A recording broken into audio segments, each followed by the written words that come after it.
everybody. Thank you so much for tuning into my channel, Shine Bright.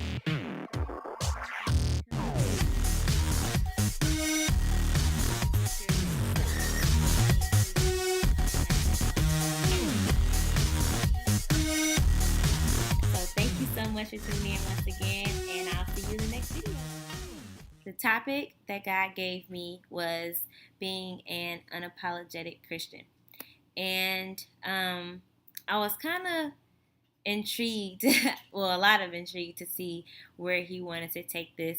And then it just kept flowing. So basically, I was thinking of kind of like, all the stuff that's happening right now, all the hurricanes, like politic issues, just, and a lot more people denying who God is. So I saw actually, like, think back to like being in a classroom setting and how like it's all your peers and the teacher is in the front. So the teacher asks a question to whatever the topic is, and no one answers. No one, like, he or she is waiting for the students or pupils, whatever, to answer the question, and it's like dead silence.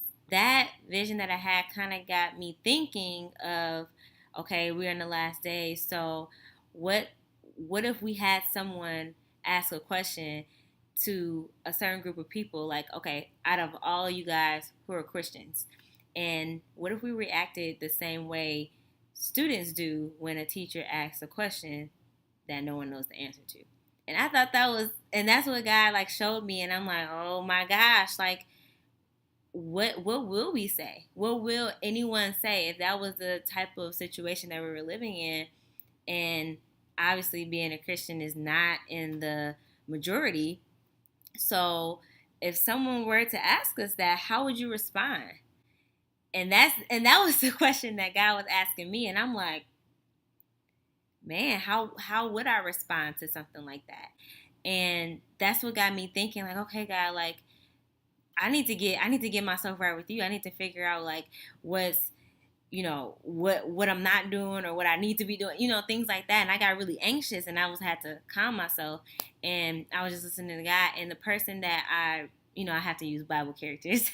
I like using, it kind of helps relate. It makes it easier. But the person that kind of related to that situation was Paul for me. Being an unapologetic Christian does not mean that you get to just go around saying whatever you want to say, beating people over the head with the Bible, condemning them for them sinning differently the way that you sin. Being a Christian means to be Christ-like. And when you're condemning people, making people feel bad for the things that they did wrong, that's not being Christ-like. At times, some Christians, not all, some Christians, we can use the name Christian and think that means justifying saying whatever we want to say, even if it doesn't line up with Christ. This is a prime example why people don't want to be a Christians or be associated with Christians, because they feel like we're being too harsh and too judgmental, which there are Christians out there that do have that certain persona, which is unfortunate, and that's what I want to get away from. Like I said, I don't want being an unapologetic Christian means that we make people feel bad, or we decide to justify our means when we sin, but at the same time make people feel bad for the way that they sin. That's not even being the goal of being a Christian. We all fall short. No sin is above any other sin, but it's what you do after you sin and how you decide to live your life afterwards is what's important. And sometimes, now, not judging people is one thing, but sometimes we have to be real with ourselves and others at times, only when it's asked for. If God leads you to say something to somebody, that's different. But sometimes we have to be real with ourselves and make a decision. Are we gonna be, the minority and follow Christ and do what we need to do? Or are we going to conform or, and compromise with our relationship with God for the sake of others, because we feel like outcasts or because we feel different? Let's dive into Paul, and I'll show, just so we can see a biblical character actually living out being an unapologetic Christian. And Paul is so interesting to me, and I really like him. He's one of my favorite characters in the Bible too. Just a little brief synopsis about Paul. The main one, he was someone who persecuted Christians. He wasn't a believer, basically. And his name used to be Saul before it was changed to Paul. And okay, in Galatians chapter 1, verses 15 through 16, it says, But when God, who set me apart from my mother's womb and called me by his grace, was pleased to reveal his Son in me so that I might preach him among the Gentiles, my immediate response was not to consult any human being. Now, that part was like, I had to meditate on that part a little bit because he was a person who was persecuting Christians. Like, I just can't get over that. But when he immediately realized the calling that was on his life, he didn't hesitate at all. He didn't ask anybody else. And I know I'm guilty of this sometimes when I'm going through something, or I believe that I heard from God about certain things, I tend to run it by other people. And that part was so big to me because it was an eye opener for what I have done. And running to other people when God told you to do something, that doesn't add up to me. Like, God, the creator, our heavenly Father, told us to do something, and you feel the need to run it by somebody else for approval? It's like this awesome, powerful God has called me to teach among his people, and I cannot say no. And that's one of the things that I love about Paul. You're being an unapologetic Christian. God gave you an assignment. Follow it. Do what God calls you to do. Don't worry about what anybody else has to say or what they think. All that matters is that you're doing what God told you to do and that he's pleased. Period. That's it. Galatians, I'm actually going to read Galatians 1 and 10. And it says, Am I now trying to win the approval of human beings or of God? Or am I trying to please people? If I were still trying to please people, I would not be a servant of Christ. And I think that also was an eye opener for me, and just reaffirming me that first I need to make sure that whatever I'm doing, it is to please God. And I had to realize, not being so much of a people pleaser, because people don't have a hell or a heaven to put you in.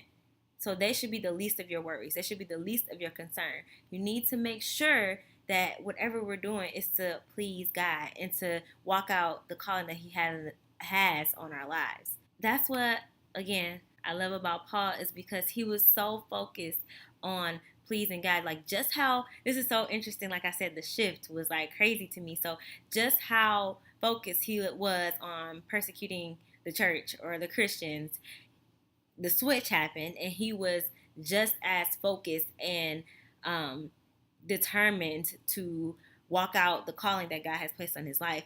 And I think it's so important that we, with no hesitation, no reservation, we walk boldly in our relationship with God, not being afraid who sees us, not being afraid to raise our hand when in a crowded room, or even stand alone when people ask, are you a Christian? And our answer should always be yes. Yes, I am. No matter what will come with that. Because at the end of the day, we know the truth. We know the truth about who God is and what he's done in our lives and where he's planning on taking us. And just how good he is. No matter if he doesn't do any good thing for us ever again, he's just that great. And we need to honor him with our lives. We owe him that. Sometimes us as Christians, and I've been guilty of this as well. So I'm just gonna be honest and open and vulnerable. I feel like sometimes we're out here thinking we're being a light, and we're not so much. Not so much. We're actually persecuting and judging people when that's not our job. God is the only judge. All we're here to do is pray. God can use us to lead and guide people, give advice, but that's it. Don't think that you're up here when you actually down here. It's not, you can't look at somebody else's life and condemn them for where they are. That's not being Christ-like. Being a light is to work on ourselves and focus on what we're doing, and that should reflect or draw people or have them gravitate to the things of God. We're just vessels. That's it. We're measly vessels being used by our Heavenly Father so other people can know the goodness of God. That's it. It's not for us to, who are we to think that we should judge somebody based on the position that they are in their lives? That's not okay. Share this with some non-believers too. It's not just for Christians. I mean, yes, it's for us to help, grow our spirit man and to keep going and getting closer to God. But it's also for non-believers too. We should not be the only ones to know how good God is, because He loves everybody. And that's the main goal. I want to be able to share that with everybody so they can know that you don't have to have it all together. You just need to be bold and just stand out on your own and just say yes and let God take care of the rest. That's all you need to do. I'm so excited because that's what I'm learning to do right now. Not being so afraid to just be by yourself, because you're not really by yourself. If you think about it, you have God to lead and guide you. He knows you don't know everything. You're not going to know everything. You can't. But with Him, we can do so much more. So much more. Our dreams, our aspirations, God cares about that. We just have to be willing to allow Him to come into our lives, come into our hearts and our situations, and just let go completely. Don't be sorry. Stop saying you sorry. That was what I had. Seriously, when I'm talking to myself, y'all, I promise. Don't stop saying you sorry for things that you don't need to be sorry for. Stop saying sorry for following God because you think you're going to offend somebody. Stop saying sorry for doing what is right. Stop saying sorry for standing away from the crowd. Go against the grain. Stop apologizing for it. And it's okay, because God called us to be different. And He called us, again, to be bold in who He is. That's all we have to do. And with Him, it's easy. When we try to do it ourselves, that's when it kind of gets rocky, right? Ask God, what is the purpose? What is the calling that you have on my life? And once He gives it to you, be prepared to walk in it boldly. Be prepared to see some things differently than you saw before. And that's one of the things that I had to realize, that, okay, yeah, I want to know my calling. God, please, Jesus, what is it? I really want to know.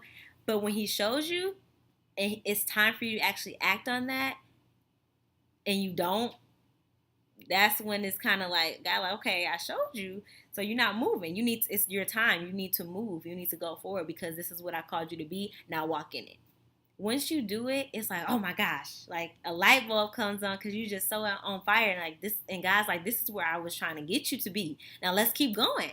And it's like, okay, I can do this now. I can do this now. But you have to take that step and being unapologetic for it. Do not care what anybody else says, because if you go about trying to be a people pleaser, like it talks about in Galatians, when Paul said, are you trying to please God or are you trying to please people? Because people will always want more and more and more out of you, when God already wants to accept you just the way that you are.